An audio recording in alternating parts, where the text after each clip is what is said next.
Electromagnetic induction lecture 3 में खुशामदीद।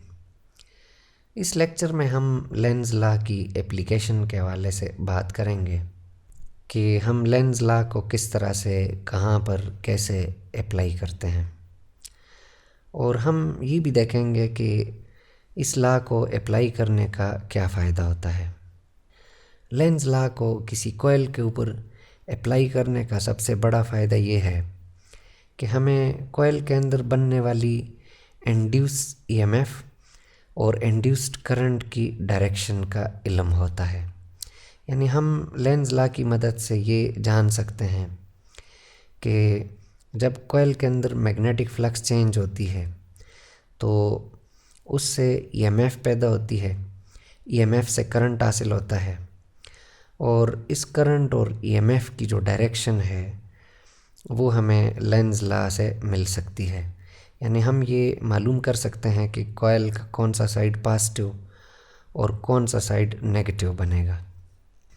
Faraday law के मुताबिक जब हम किसी कॉइल के अंदर मैग्नेटिक फ्लक्स चेंज करते हैं तो इंड्यूस्ड ईएमएफ पैदा होती है।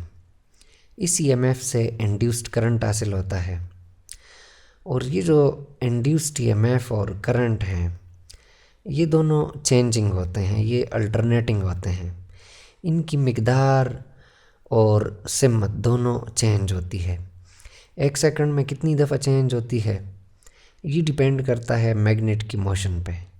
मैग्नेट एक सेकंड में जितनी दफ़ा हरकत करेगा उतनी दफ़ा यहाँ पर कॉइल के क्रॉस पोलैरिटी चेंज होगी, और उस हिसाब से करंट जो है वो भी अपनी सिमत चेंज करेगा। यानी यहाँ पर अल्टरनेटिंग करंट और अल्टरनेटिंग वोल्टेज पैदा होती है। Alternating current, alternating voltage, DC current और डीसी वोल्टेज से मुतल्लिक करंट इलेक्ट्रिसिटी वाले चैप्टर में मेरी वीडियो पड़ी हुई है। अगर आपको डिटेल से इस बारे में नहीं पता तो एसी एंड डीसी करंट के नाम से जो वीडियो है जो कि करंट इलेक्ट्रिसिटी वाले चैप्टर में है, प्लेलिस्ट में जाके वहाँ से आप डिटेल में ये देख सकते हैं। उसके बाद आपको ये टॉपिक सही ज़बरदस्त तरीके से समझ आएगा। तो हमने ज़हन में ये रखना है कि यहाँ पर जो करंट है और वोल्टेज है ये दोनों एसी हैं, यानी अल्टरनेटिंग करंट और अल्टरनेटिंग वोल्टेज है यहाँ पर।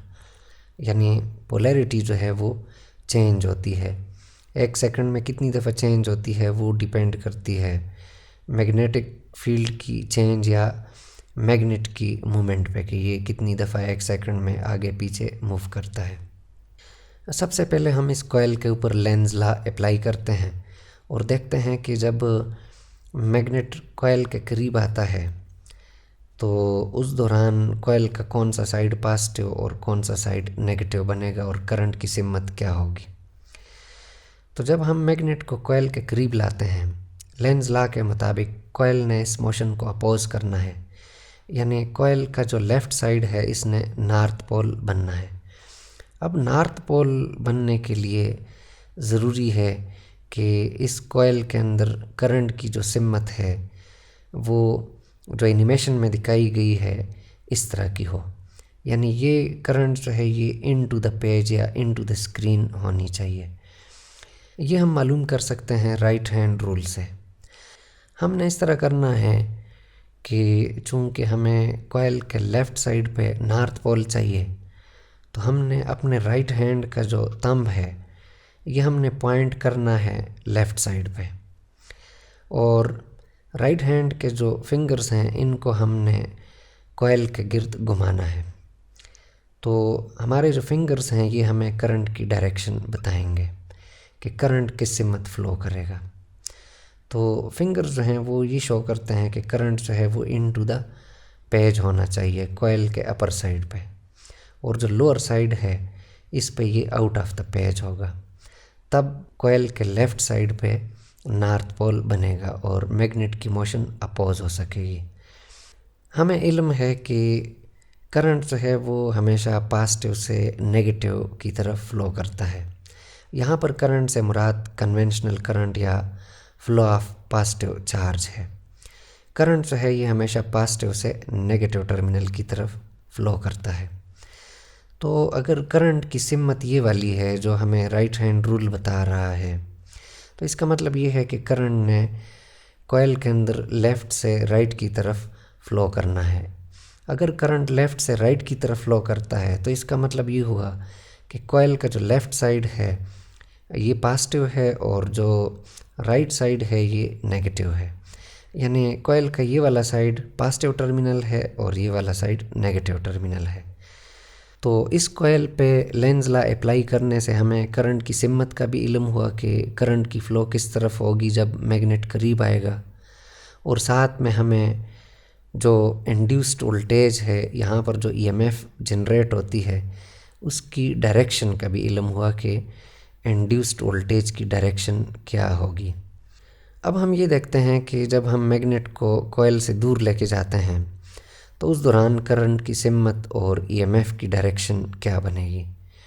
जब हम मैग्नेट को कॉइल से दूर लेके जाएंगे तो कॉइल ने लेंज़ लॉ के मुताबिक मैग्नेट की मोशन को अपोज करना है, यानी कॉइल के लेफ़्ट साइड ने साउथ पोल बनना है ताकि ये नॉर्थ पोल को अट्रैक्ट करके रोक सके। यानी अब कॉइल के राइट साइड ने नॉर्थ पोल बनना है। तो इस कॉइल के ऊपर हम राइट हैंड रूल अप्लाई करेंगे।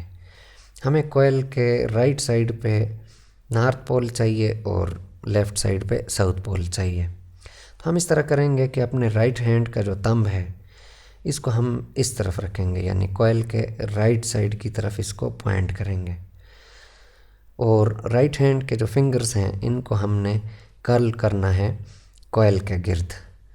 तो जिस तरफ हमारे राइट हैंड के फिंगर्स होंगे वो करंट की सिमत होगी। तो जब हम कॉइल को मैग्नेट से दूर लेके जाएंगे इस दौरान कॉइल का जो अपर साइड है यहाँ पर current out of the page या आउट ऑफ द स्क्रीन होगी, यानी करंट जो है ये बाहर की तरफ होगी, और जो लोअर साइड है यहाँ पर इनटू द पेज होगी। अब इसका मतलब ये हुआ कि करंट जो है इसको राइट साइड से लेफ़्ट साइड की तरफ फ़्लो करना है, तब हमें कॉइल के राइट साइड पे नॉर्थ मिलेगा और लेफ़्ट साइड पे साउथ पोल मिलेगा। अगर current right to left flow करता है तो इसका मतलब ये है कि कॉइल का जो राइट साइड है ये पॉजिटिव पोल है और जो लेफ़्ट साइड है ये नेगेटिव पोल है। तो लेंज़ लॉ अप्लाई करने से हमें यहाँ भी मालूम हो जाता है कि करंट की सिमत क्या बनेगी और जो इंड्यूस्ड ईएमएफ है उसकी पोलैरिटी क्या होगी। तो लेंज़ लॉ जो है ये हमें बताती है कि जब हम मैग्नेट को कॉइल के करीब हरकत देते हैं या कॉइल के अंदर मैग्नेटिक फ्लक्स चेंज करते हैं तो कॉइल के अंदर करंट की सिमत क्या होगी और जो ईएमएफ बनेगी कॉइल के अंदर उसकी पोलैरिटी क्या होगी। अगर हम मैग्नेट को तेज़ी से हरकत देंगे तो जो ईएमएफ बनेगी उसकी मिकदार भी ज़्यादा होगी अकॉर्डिंग टू फैराडे लॉ, और जो पोलैरिटी है वो भी ज़्यादा दफ़ा चेंज होगी 1 सेकंड में। यानी ये जो अल्टरनेटिंग करंट या अल्टरनेटिंग वोल्टेज है इसकी फ्रीक्वेंसी हाई होगी अगर हम मैग्नेट को तेज़ी से हरकत देंगे, और अगर हम मैग्नेट को आराम आराम से हरकत दें तो जो ईएमएफ बनेगी फैराडे लॉ के मुताबिक उसकी मिकदार कम रहेगी, और साथ में जो पोलैरिटी चेंज होगी 1 सेकंड में वो भी कम दफ़ा होगी। यानी इस करंट या वोल्टेज की जो फ्रीक्वेंसी है वो कम रहेगी। ये डिपेंड करता है मैग्नेट की मोमेंट पे।